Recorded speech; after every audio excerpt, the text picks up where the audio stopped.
vieillesse, on fait ça mue, exactement comme le serpent. On change de peau parce qu'il faut changer 3 fois de peau. On change de peau de l'enfance pour entrer dans la jeunesse, de la jeunesse dans l'âge mûr, de l'âge mûr dans la vieillesse. Et cet âge est appelé en même temps gain et perte. Ce que vous gagnez en expérience, vous le perdez en force physique. Et si vous tournez là, le vieillard tourne la pente, on dit qu'il va toujours vers la mort. Donc c'est la diminution.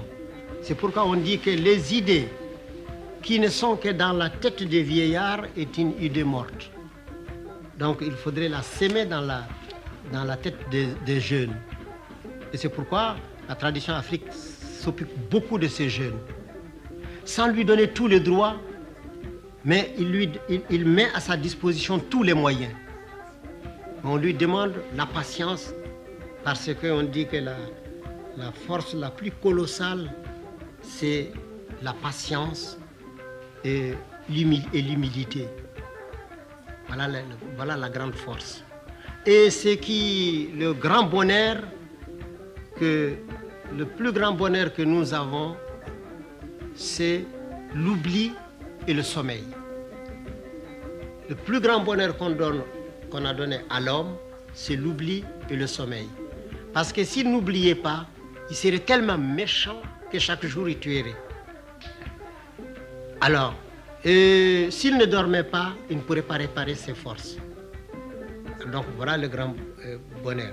Et on considère ça aussi en parlant dans l'âge, c'est dans l'âge mûr, c'est dans la vieillesse que le vieux parle des femmes.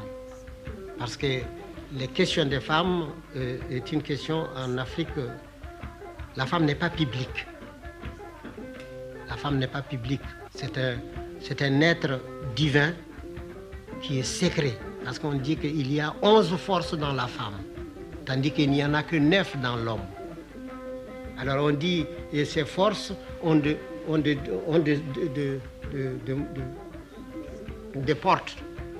portes d'introduction. Il y en a 7 sur la tête. 1, 2, 3, 4, 5, 6, 7. Et c'est pourquoi on appelle c'est notre tête. Parce que c'est là la supériorité. Et quand vous coupez le cou, l'individu est mort.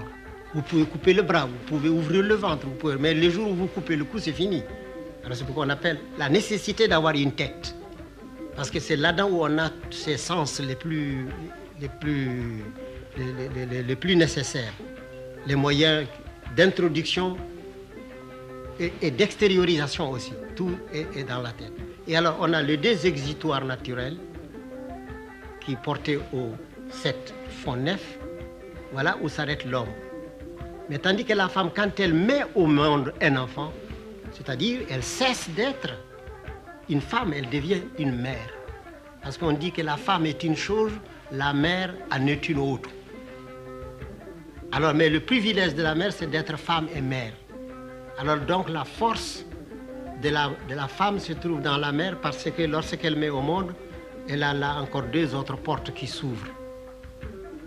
Et alors ces 2 portes, ajoutées aux 9 que l'homme possède, lui donnent 11.